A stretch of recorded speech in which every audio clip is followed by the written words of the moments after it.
मित्रों नमस्कार, मैं हूं सुधीर पांडे और आप देख रहे हैं न्यूज प्लेटफॉर्म एनपी। मैं हूं आपके साथ में इस वक्त परसा गुरदी पंचायत के बटपुरवा मजरा में, जहां पर हमारे साथ मौजूद है भारतीय जनता पार्टी के एक वरिष्ठ नेता हैं और हम इनसे जानने का प्रयास करेंगे क्योंकि इनके ऊपर इनके ग्राम पंचायत के एक व्यक्ति के द्वारा आरोप लगाया गया है कि फर्जी रूप से वह जो है दबंगई के वतन के द्वारा एक चकमार पर कब्जा कर लिया गया है। अब उनके पक्ष जानने के लिए आए हैं, उन्हीं से बातचीत करेंगे, उनका पक्ष जानने का प्रयास करेंगे।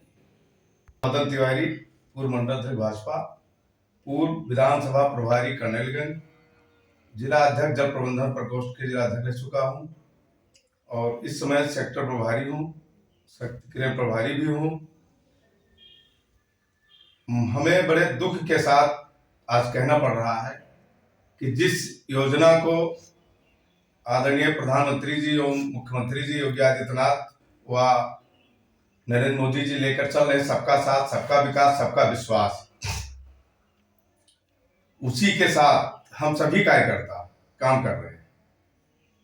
घर घर जाकर के सबका, जिसका राशन नहीं बना उनका राशन के लिए जागृत कर रहे हैं कि आप लोग जाइए, ऑनलाइन कराइए, आपको राशन मिलेगा। जिसके पास आवास नहीं है उसको घर घर जाकर के हम लोग आवास की सूची में नाम डलवा रहे हैं। जो पात्र है उसको दिला भी रहे हैं, कोशिश करके, पैरवी करके। हम लोगों का ज्यादा इस समय तो बूथ स्तर का काम चल रहा है, बूथ समिति गठन करने का।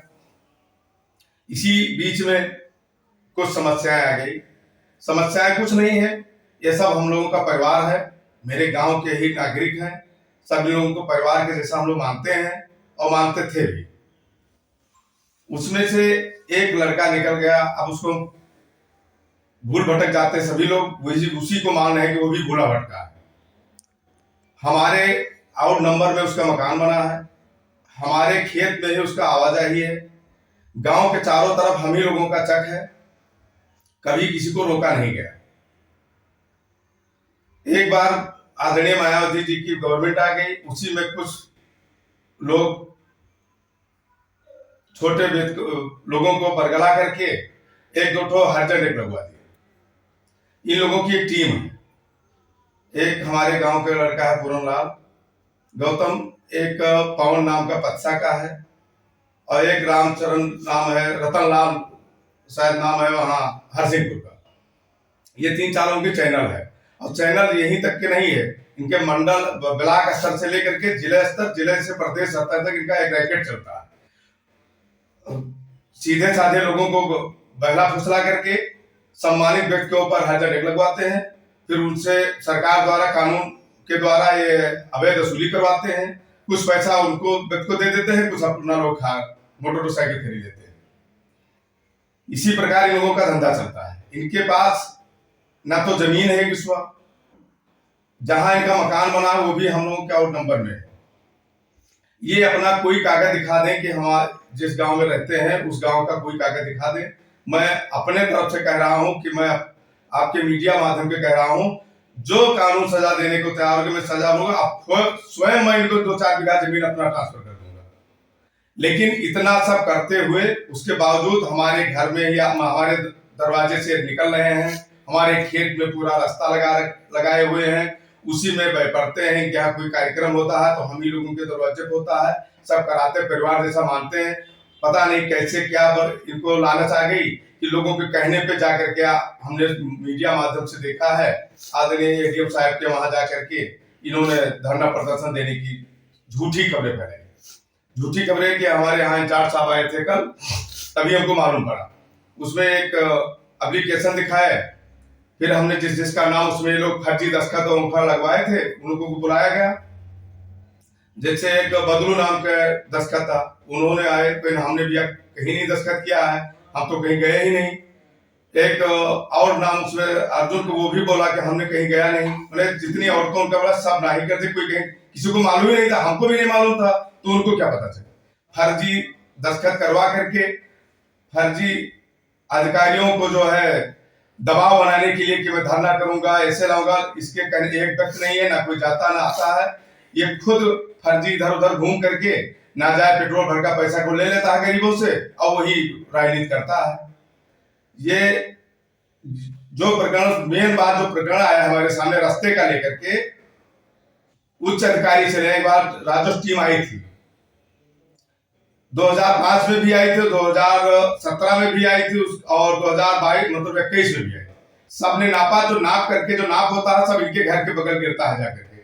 फिर यही अवैध कब्जा खाली नहीं करते हैं तो रास्ता कहां से खाली। हम स्वयं चाहते हैं कि गांव के चारों तरफ एक लट्ठे का चक्रोट, पूरा चक्रोट खाली हो जाए, हम लोगों को भी अपने चक में जाने का रास्ता मिल जाए।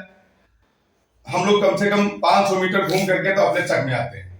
इन लोगों के अवैध कब्जा करने के नाते मैं आपसे आग्रह करता हूं मीडिया के माध्यम से कि आप खुद जाकर के फोटो लीजिए, हमारे दरवाजे भी देख लीजिए कि कितना रास्ता छूटा है और इन लोगों के घर के बगल जो रास्ता गया है उसको देखिए कितना छूटा है। अगर हम कब्जा किए हो तो हमारे ऊपर जो भी कार्रवाई होगी भुगतने के लिए तैयार है, लेकिन फर्जी नाजायज कानून के माध्यम से, फर्जी हर्जेंडेट के माध्यम से दबाया जा रहा है। मैं आज तक किसी को गाली तक अपने मुंह से नहीं दिया और ये हम लोगों को सुने बच्चों से पता नहीं क्या क्या कहते हैं, लेकिन अब हम नहीं करना चाहते हैं कि अब हम लोग इस खानदान से हैं कि ये सब असत बात नहीं निकालेंगे। अच्छा, मैंने कल मीडिया के माध्यम से मैंने भी देखा था कि एक ईडीएम को लोगों ने ज्ञापन दिया, उसमें आपका जिक्र किया कि आपके द्वारा जो है जबरदस्ती रास्ते को खाली नहीं किया जा रहा है, तो इस पर क्या कहना चाहेंगे आप?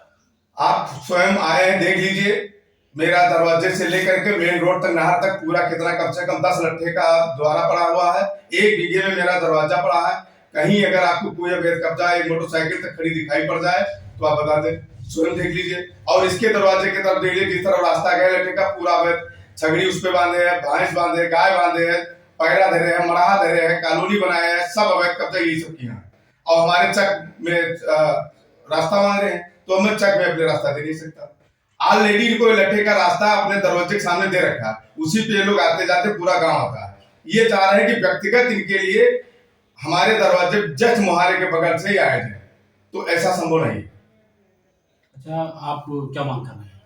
मैं उचित नाप मांग कर रहा हूं, जो सही नाप है वो नाप हो जाए। जैसे नहर के बगल 2-3 लट्ठे का चक्रोट है और जस्ट गांव के बगल चक्रोट है, बीच में मेरा चक है और मेरा मकान है। लेखपाल साहब आए, वो नक्शे में नंबर होगा, उस चक्रोट से देख ले और लास्ट में चक्रोट, बीच में जितने लट्ठे का हो उतना लट्ठा नाप के जहां निकले वहां फाइनल कर दे।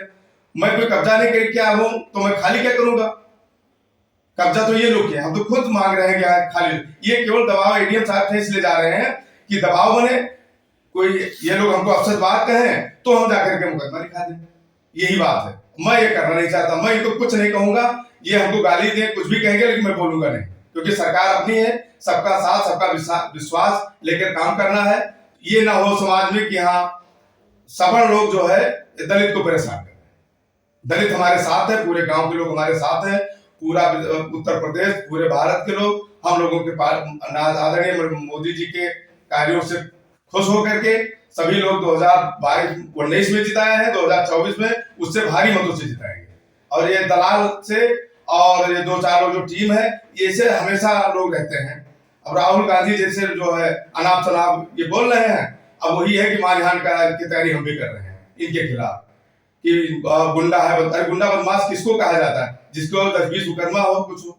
एनसीआर तक हमारे खिलाफ कोई है नहीं, हमको गुंडा बदमाश बोल रहे हैं। ये जो पूरनलाल गौतम है, ये बहुत दुष्ट प्रवृत्ति का है। ये इसके भाई भी उसी, अब कहना नहीं चाहिए लेकिन मीडिया के माध्यम से अब बोल रहा हूं तो कहना पड़ रहा है।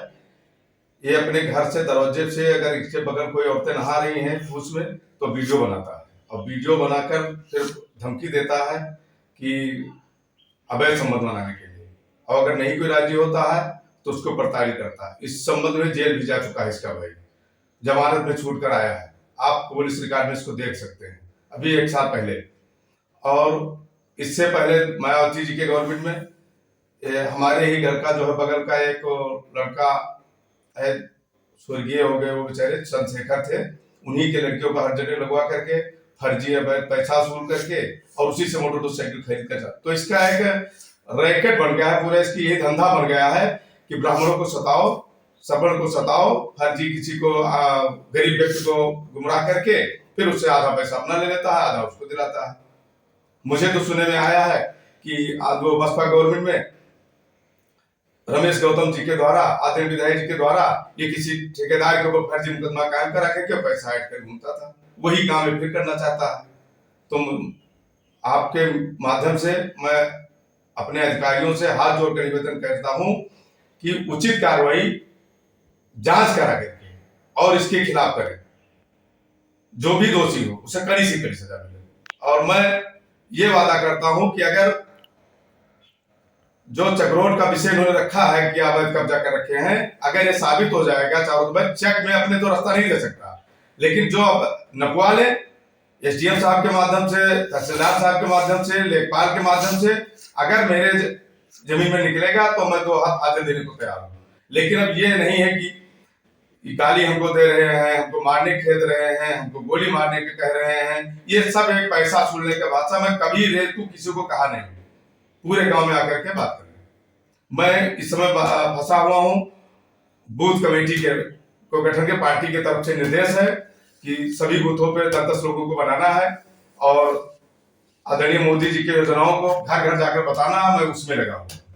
ये केवल मौका पर इन लोगों को केवल वसूली का धंधा बनाया है, उसी के चक्कर में जाते हैं, हम लोगों के ऊपर फर्जी बयानबाजी करते हैं। मैं भी तैयारी कर रहा हूं मानहानि के लिए, अभी 2 दिन में हम कागज बनवा करके पेश करूंगा अदालत।